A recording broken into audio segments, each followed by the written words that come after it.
जय जय स्वामी समर्थ. नमस्कार मित्रांनो, माझ्या चॅनलवर तुमचे मनपूर्वक स्वागत आहे. आज मी तुम्हाला स्वामी समर्थांच्या कृपेची एक सुंदर अनुभवी कथा सांगणार आहे. चला तर मग सुरू करूया.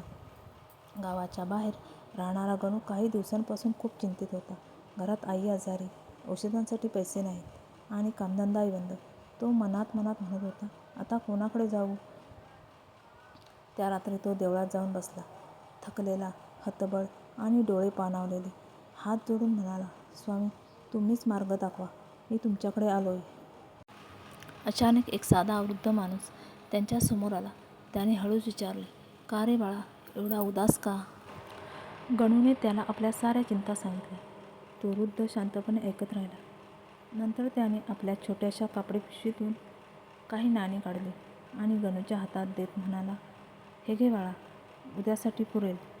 आईची सेवा कर, बाकी स्वामी सांभाळतील. गणूने त्या वृद्धाचे आभार मानायला वळून पाहिले तर तो कुठेच दिसत नव्हता. दुसऱ्या दिवशी गणूने औषधं आणली. आईची तब्येत सुधारली आणि काही दिवसात त्याला गावात नवीन नोकरीही मिळाली. तेव्हा गणूच्या मनात एकच आवाज आला. तो वृद्ध माणूस तो स्वामींच्याच रूपात आला होता.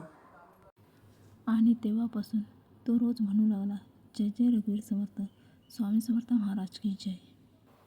तुम्हाला ही कथा आवडली असेल तर व्हिडिओला लाईक करा, चॅनलला सबस्क्राईब करा.